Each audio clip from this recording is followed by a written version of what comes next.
country in that huge range of mounts that there are. If you ask me, my absolute favorite, yeah, this is the coolest. It's really cool, huh? That's why I put it, because it just and it gets even cooler. Maybe we can. You got some more mounts on the account. Maybe just to give you some. We have various stuff. This is, for example, the Ninja Star. The Ninja Star, pretty cool thing. Quite interesting. Oh, yeah. Kind of snapping on it. This is a special version of it. So it's really cool. We have the Manticore. The Manticore. Oh, this is a really cool one. Wow. I mean, look at this one. And it's just like those mounts. The cool thing on the mounts is like. They're really making your character unique in a way, feature some nice stat boosts, but I mean, like, they're just cool. So everyone wants to have them, you know, like, and if a new mount is released, you can see all that messages, like, I want to have it and stuff like that, and it's really like one of the coolest things that, yeah, on one hand makes your character, your avatar a bit more unique, but also boosts your stat a bit, so the mounts are really cool. So, but still, it's not very much impacting on PvP, especially the stats of item shop items, for example. I cut it down for balance, so everybody has the same chance if you pays or not. So this is the way we like to handle this for our service, to just keep it fair. The same chance. So now we can directly step into a battle. As you might see here, a bit more modern. So this is more the late game content. So just like as you started to level 20, you started in Korea. In Asia, it's more like that traditional, more fantasy setting. Then if you reach Europe, you get a more medieval glimpse, and then starting in America, it gets a bit more steampunk-like. But we directly step into the action, and as you might know from your gaming experience, you got like the blocks with your mercenaries facing the enemies, and then it's just round-based, more or less the one-on-one thing. Here you got like can freely, as Andrew shows, freely move your mercenaries. You can use the whole space to position your troops, make kind of mini groups to support each other. And so keep your healers in the back, put your frontline tanks where they excel, which is like on the toes of the enemy, you know. Yep. And as you can see, Andre is here like setting up kind of strategy.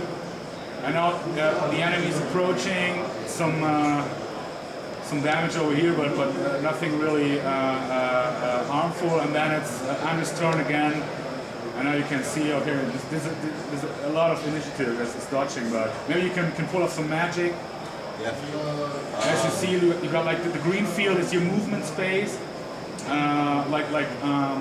Melee fighters can actually attack just ejection spaces. Healers, as you can see, just have like an area effect for healing of more of your comrades at once. We can just have a cooldown on the Elementalist, and we can show you some more offensive magic just the next round. And as you can see, more enemies are joining. Like in the classical game, you have this. You can play up with up to 3 players in one group, and you can do the same here.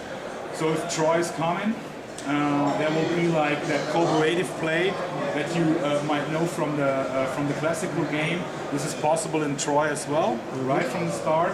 And the next thing we're going to do is introducing some PvP with that battle system as well. So yeah, a lot of things to expect. A lot of things to come. And yeah, maybe we can now can really show you the Elementalist. It's a special character, like I mentioned, that counter characters is especially good for countering melee fighters from the enemy, because she got a lot of spells that on the one hand has a damage over time, and on the other hand really prevents melee fighters from using their skills. So she's a really mean character if you have a lot of tanks in your rows. You know?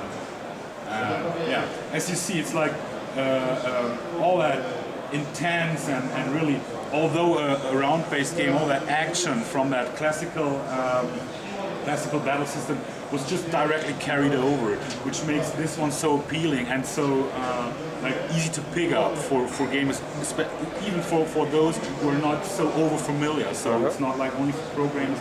You can, I mean, like the battle. It's kind of that, you know, that kind of pro verb. It's easy to pick up but hard to master, you know. And please imagine you got like you and 2 of your buddies.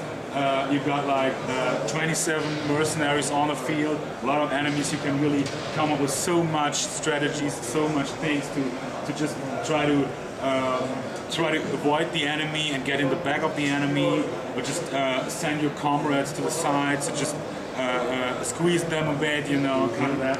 And as you see, for that dungeon we're in at the moment, this is a kind of indoor dungeon. Yep. So you got like more or less a playing field where you can see everything that's coming on and can really come up with some strategies. But it's getting even better.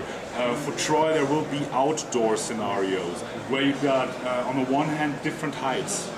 So imagine your bowman standing on a hill, gets an additional reach for the bow, so you can fire on a way larger, and it's for that reason way harder to calculate for your enemies. So that's the thing. Another absolutely cool thing, there will be weather effects. Oh. So imagine just being on a map, facing some enemies, and you just have your tactics right. Just wanted to conquer kind of a small lake or something, or a small river with some stones in it.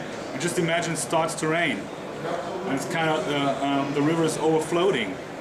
So you got a problem. Oh, yeah. So you can't took the direct way, get it outside. So, but it applies for the enemy as well. Another cool thing is you can set traps here. So if you block off a path for the enemy, there will be some strategic choke points, like geographically, like kind of a valley or a bridge or something,